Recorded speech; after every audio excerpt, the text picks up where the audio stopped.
Hi வணக்கங்க. இன்றைக்கி நம்ம பார்க்க போகிற ரெசிபி வந்து பார்த்திங்கன்னா தக்காளி சட்னிங்க. தக்காளி சட்னிக்கு தேவையான பொருள் தக்காளி நான் ஒரு 3 எடுத்திருக்கேங்க. சின்ன வெங்காயம் ஒரு 6லேருந்து 7 வெங்காயம், பூண்டு ஒரு 5 பல் எடுத்துங்க. மிளகாய் வந்து நான் 4 எடுத்திருக்கேங்க. இது வந்து ரொம்ப காரமாக இருக்கும், அதனால் நான் 4 எடுத்திருக்கேன். உங்கள் மிளகாய் எப்படியோ அது தகுந்த மாதிரி எண்ணிக்கையை நீங்கள் இன்க்ரீஸ் பண்ணிக்கோங்க. உப்பு தேவையான அளவு, சீரகம் ஒரு 1/4 டீஸ்பூன், உளுத்தம்பருப்பு 1/2 டீஸ்பூன், கடுகு 1/2 டீஸ்பூன், பெருங்காயம் தேவையான அளவு, உப்பு தேவையான அளவு. இப்போ இந்த சட்னி எப்படி செய்யணும் பார்ப்போம். ஒரு வானிலை அடுப்பில் வச்சுட்டு எண்ணெய் 2 டேபிள் ஸ்பூன் எடுத்து ஊற்றிங்க. எண்ணெய் கொஞ்சம் காயட்டும். காஞ்சி வச்சு இப்போ இதில் ஜீரகத்தை ஆட் பண்ணிடலாம். கடுகு உளுத்தம்பருப்பையும் இதில் ஆட் பண்ணிடலாங்க.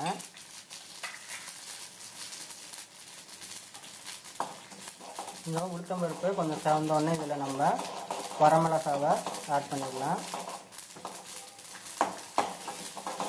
ரொம்ப டேஸ்டியான சட்னிங்க, ரொம்ப ஈஸியான சட்னியும் கூட. ஸோ இதில் பூண்டு, இந்த வெங்காயம், இது எல்லாமே ஃப்ளேவருக்காக நம்ம ஆட் பண்ணுறோங்க. இது எல்லாமே கம்மியாக ஆட் பண்ணுங்கள். நிறையா ஆட் பண்ணிங்கன்னா தக்காளி அந்த டேஸ்ட்டை குறைச்சிரும்.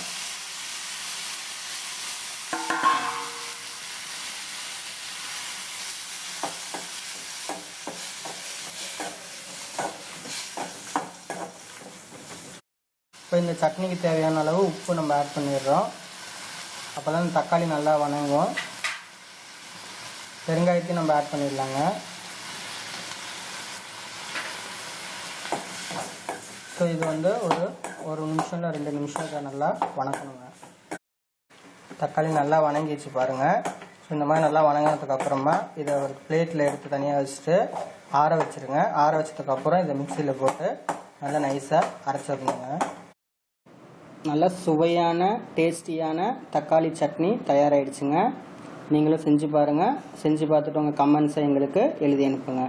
எங்கள் சேனல் பிடிச்சிருந்தா சப்ஸ்கிரைப் பண்ணுங்கள். உங்கள் ஃப்ரெண்ட்ஸுக்கும் இந்த வீடியோவை ஷேர் பண்ணி என்ஜாய் பண்ணுங்கள். நன்றி.